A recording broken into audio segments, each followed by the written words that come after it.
in due time, if you don't know what him dropping these 3 albums meant in terms of where his label situation is, what's going to happen in terms of lawsuits or whatever, this album is as important as ever.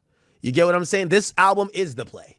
This album is everything without just, you have to realize that this is just not music. Not comparing it to other people's plays, but if we ever look at some of the most historic plays in history, if we're going to look back at the Michael Jackson play, if we're going to look back at Prince's play, which obviously we know is just so phenomenal, even if we want to look back at even Taylor Swift's play, these are big plays. So that next deal with Drake is going to be the biggest deal in music history. Drake is a legend. Drake surpassed Michael Jackson's music legacy. DJ Akademiks talks about Drake's label situation. Check out what he had to say, and then I'll come back with my comments. I kind of want to start on one of the most important tracks I think Drake has ever created in his career. So in one of the most important, and I said this on one of my gambling stream or whatever, and people thought like I was just like trolling. I'd be like, oh, you're a prisoner of the moment. I'm not a prisoner of the moment. This is coming from, and y'all know I'm the biggest Drake fan ever. One of the most important songs Drake has ever written is this song. It's called Make Him Pay. And I'm gonna explain to you why this song is so amazing. The song is so amazing because we're watching a man have a public negotiation and using the max leverage on his label.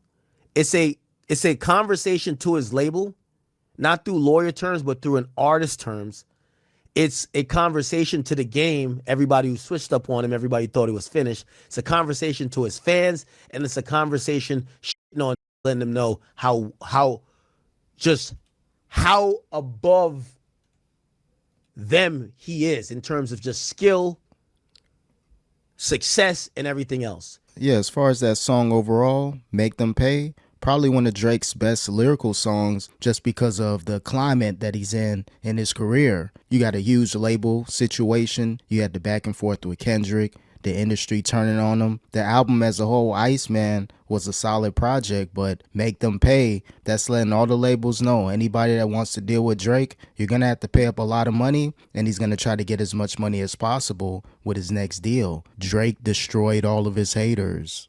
The reason why I say, and people said I was being blasphemous when I was like, yo, it's better than 5 p.m. or 5 a.m. in Toronto. It's better than 4 p.m. in Calabasas. People said, no, you're doing too much. Well, those songs, he was just on the game. And yes, he rapped well on all those songs, but this is a really layered song, and it's his most important song for me. In due time, if you don't know what him dropping these 3 albums meant in terms of where his label situation is, what's going to happen in terms of lawsuits or whatever, this album is as important as ever. You get what I'm saying? This album is the play. This album is everything without just, you have to realize that this is just not music. So when you have someone who is now utilizing music for non-music things in terms of negotiations and like that, and how things have been played out, and of course, most of the, everybody's speculating about his contract. We have to leave it to him to really speak on it. But this is the play. Just know, this is the play. And whatever, I know you probably want a little bit more than that. Whatever you want to take from that or you want to add on, do it. But this is the play. And this play is acknowledged. This is not just some shot in the dark. This play is acknowledged, is well calculated. And, I think at some point in the public, it will be very abundantly known. But I will say, not comparing it to other people's plays, but if we ever look at some of the most historic plays in history, if we're going to look back at the Michael Jackson play, if we're going to look back at Prince's play, which obviously we know is just so phenomenal, even if we want to look back at even Taylor Swift's play, these are big plays. These are plays.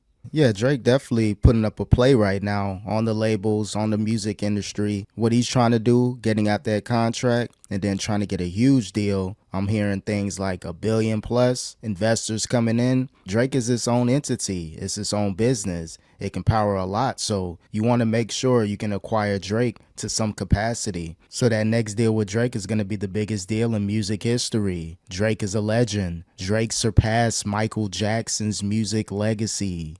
And again, we're not talking about off of a sub label. This is not like going at like just like Republic or like, you know, the equivalent would be like Atlantic or Interscope. This is fighting the machine, right? This is UMG, this is Drake. Whatever you think, just know that the answer lies in why we have this album, why this album is so good, why this album is that everything, the answers to every business question you have is in the album, but you just have to decode it. Again, I don't.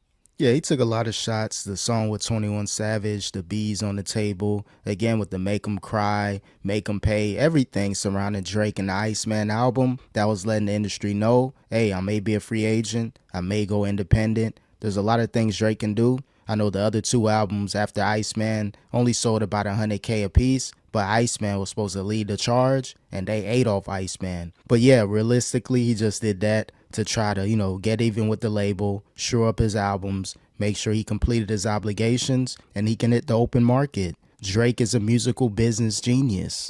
I don't know his full business either. I'm not here to also represent any perspective when it comes to knowing his. Only thing I could tell you is that this is the play. This is the play, okay? And it's not like, oh, this is a desperate play. This is a play that's been set in motion a long time ago. It's acknowledged, and there's a lot of things happening. So I do expect the public to kind of hear more or whatever soon, but this is the play. That's why I say the song is really important. The song is really important because it's addressing everything that I wanted him to address in speech. I wanted him to come out, and I've always said this, I never liked the lawsuit. I wanted him to come out and explain to the public why we should care, because we just want good music from him, right? We don't care about your lawsuit. Like, we get it, you're rich as ever, get it, but like, we didn't get the lawsuit. And then you have some people twisting the narrative, oh, the lawsuit is just about because he lost it. Hey, if we wanted to be on board, just like when Taylor Swift had her issues with the label and, you know, she won her masters and third, she explained it to every fan of hers that we could understand. Drake didn't do that. I didn't like that he didn't do that. But I'm telling you, he has done it with this album. This album is the explanation. Yeah, this is Drake's Confessions album. He's pretty much letting it be known he doesn't like what's going on musically, the labels, everything surrounding his music business. Unfortunately, it all came after the Kendrick Lamar situation. So a lot of people were led to believe like you lost the battle. Now you want to take the music industry to court. That could have been the alley-oop to bring the eyes and ears to his business situation. But either way, he may have a point. I don't know what's legally going on, but whatever's going on, I'm sure he has a lot of money to spend, but it's going to be hard to defeat the music industry. They got billions on billions to play with. They can go to court for forever. So whatever the play Drake is trying to do, he may have executed it with the Iceman. It just depends on how far and how wide you're thinking in terms of being able to understand the explanation. Okay. So that's why I say it's so important. 5 a.m. in Toronto, you know, even these other joints where he's mentioning, oh, I got this amount of money from Apple or whatever, you know, like Charged Up, he did that. You know, I got me a deal with Apple, but I still feel entitled. Great bar, love it. But it was never talking about like fucking dropping Hiroshima on, it was never at the stakes of dropping Hiroshima on the music industry. It was never at the expense of, hey, listen, what I'm going to do at this particular time, timing, album, structure, has severe ramifications for this entire company. You can't overlook this. Matter of fact, you can't move until this. Significant. Based on that, I think this is one of his greatest songs. I love lyrics, I love bars, I love him popping shit.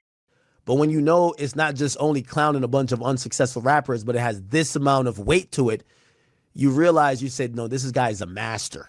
Yeah, Lyrical Drake is my favorite Drake. I remember the comeback season Drake, the 06-07 Drake, straight out of Canada. That's the version of Drake that I like hearing. Now, of course, you know, you got to make hits. You got to produce. This is the music business. But Lyrical Drake can compete with the Kendrick Lamars, the J. Coles. But at times, he may dumb the lyrics down just to get the mass appeal. But you can't sleep on Drake's lyrics. I don't care about the ghostwriters, whatever the case may be. You can tell when Drake is writing a track, and he definitely put the pen to the pad on Iceman. Drake is better than Kendrick Lamar.